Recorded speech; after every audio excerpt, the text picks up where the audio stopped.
안녕하세요, 일려입니다. 오늘은 율곡 이선생에 관해 이야기하려고 파주에 있는 율곡선생 유적지에 왔습니다.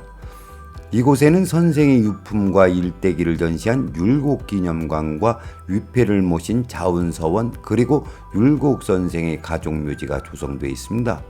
선생은 과거 시험에서 장원만 9번을 해서 구도장원공이라고 불렸을 정도로 타고난 천재성과 이기일원론으로 조선 중기를 관통한 사상가입니다. 오늘의 이야기는 선생의 천재성과 풍수와의 상관관계를 조명하려고 합니다. 그럼 시작하겠습니다. 보시는 이미지가 역연문으로 이곳을 들어서면 선생의 가족묘가 조성되어 있습니다. 가족묘를 보면 맨 위에 선생의 부인인 곡산노 씨와 율곡 선생이 모셔져 있고 그 밑으로 선생의 맏형 부부와 부모 그리고 아들 이경림의 묘소가 있습니다. 맨 위에 모셔져 있는 부인을 선생과 합장하지 않은 이유는 선생이 돌아가시고 8년 후 1592년 임진왜란이 일어났는데 그때 선생의 묘소를 지키던 부인과 하녀가 외적의 손에 살해를 당했다고 합니다. 임진왜란이 끝나고 시신을 수습하는 과정에서 누가 부인이고 하녀인지를 알 수가 없어서 부득이 선생 묘소 뒤에 부인을 모셨다는 이야기가 전해옵니다. 그리고 청룡 방향에 선생의 누나인 매창 부부와 매창의 시부모가 모셔져 있습니다. 한마디로 문중선산에 사돈이 모셔진 것은 이례적입니다. 여기서 짚고 넘어갈 것이 있습니다. 율곡 선생의 집안은 부모 산소 뒤에 선생과 선생 맏형을 모셔 조상과 후손 간의 역장을 하였고 또 선생의 부인을 남편 뒤에 모셔 부부간 역장을 하였습니다. 그뿐만 아니라 문중선산에 사돈의 묘지를 조성함으로써 타성씨를 문중선산에 모시는 결과를 낳았습니다. 어떻습니까? 조선의 사상가이며 성리학자인 선생의 집안에서 일어난 일입니다. 그런데도 풍수계에서는 아직도 역장을 잘못 띈 예법이라고 해서 해묵은 논쟁을 하고 있습니다. 음택 풍수는 진열을 찾아 조상을 적확하게 모시는 것이 목적인데 고리타분한 예법에 휘둘려 멀쩡한 진열을 놔두고 실혈하는 경우가 종종 있습니다. 한마디로 본말이 전도되었다고 할 수 있습니다. 그건 그렇고 본론으로 들어와 이 국세에서는 사돈이 모셔져 있는 능선으로 생기가 내려가기 때문에 선생의 부모묘는 흉지입니다. 따라서 선생에게 부모의 음덕은 작용하지 않습니다. 해서 저는 윗대 조상에서 발복했나 싶어 선생의 조부인 이천선생과 증조부 이의석 선생이 모셔져 있는 파평면 율곡리로 갔습니다.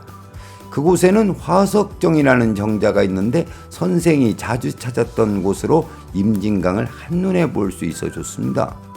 그리고 정자 옆에 화석정시라는 비문이 있는데 선생 나이 8살에 이 시를 지었다고 합니다. 다시 묘수에 관한 이야기를 이어가겠습니다.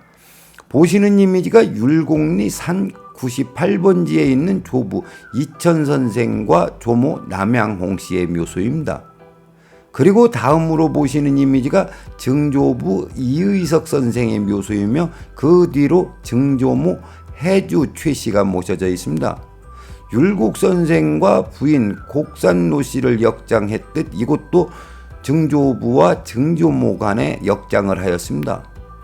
혹자는 증조모인 해주 최씨의 묘소가 명당이라고 하지만 아쉽게도 이 능선과 조부가 모셔진 능선 중간으로 생기가 내려오기 때문에 두 곳 모두 실혈을 하였습니다. 죄송스럽게도 선생의 부모를 비롯하여 조부모, 증조부모는 모두 흉지에 모셔져 있습니다. 결론을 말씀드리면 선생은 친가의 명당 발복과는 전혀 관계가 없습니다. 아니, 흉지에 모셔졌기 때문에 선생의 생애에 흉으로 작용할 수밖에 없었습니다. 그래서 선생은 천재성을 가지고 태어났지만 관운은 약했고 집안 살림도 넉넉하지 않았습니다. 선생이 관운이 약했다고 보는 이유는 초년에는 승승장구하여 대사관까지 올랐으나 그 뒤 십수년 동안은 뒷심을 발휘하지 못했습니다. 그러다가 말년이 되어서야 이조 판서에 오르고 나서 얼마 되지 않아 세상을 등졌습니다. 선생의 능력이라면 정승자리에 충분히 올랐어야 했는데 그렇지 못한 것은 아쉬울 뿐입니다. 혹시 선생의 나이가 적어서 정승이 되지 못했다고 생각할 수도 있겠지만 이덕형, 이항복, 이원익은 선생보다 어린 나이에 정승에 올랐습니다. 그리고 가세가 빈궁하여 막상 선생이 돌아가시자 저승에 입고 갈 수의가 없어 친구 수의를 빌려 입었다고 합니다. 또한 정실 부인 곡산노 씨에게서 소생이 없어 첩실 소생의 아들로 대를 잇게 됩니다. 서울 출신들은 양반이 될 수 없는 당시 관례대로라면 정실 부인에게서 자식이 없으므로 양자를 들여 대를 잇게 해야 하는데 스스로 양반 가문의 지위를 포기하면서까지 첩실 소생으로 대를 잇게 하였습니다. 이는 아버지를 아버지라고 부르지 못하고 아들로 태어나도 대를 잇지 못하고 그리고 과거 시험을 볼 수 없는 서울차별을 반대한 선생은 그것을 몸소 실천하기 위해 첩실소생으로 대를 잇게 하였습니다. 과연 선생은 대단한 사상가요 대학자입니다. 그러나 풍수적 관점에서 보면 선생의 삶은 고독하고 팍팍했다는 생각이 듭니다. 그럼 오늘의 이야기를 정리하겠습니다. 제가 친가선형을 둘러보고 내린 결론은 선생이 천재성을 가지고 태어났고 능력 또한 있었지만 살아생전 빛을 보지 못한 것은 친가선형 모두 흉지에 모셔졌기 때문이라는 생각이 듭니다. 뿐만 아니라 친가선형과 선생의 천재성에 대해서 풍수적 연결고리를 찾지 못했습니다. 내친 김에 선생의 외가가 있는 강릉을 다녀와야 할 것 같습니다. 그리고 이번 영상에서 친가와 외가의 풍수적 역할에 대해 고민해 보려고 합니다. 그 이유는 명당발복은 친손발복뿐만 아니라 외손발복도 이루어진다고 생각하기 때문입니다. 이 문제는 강릉에 다녀와서 말씀드리겠습니다. 오늘은 여기까지 하겠습니다. 시청해 주셔서 감사합니다.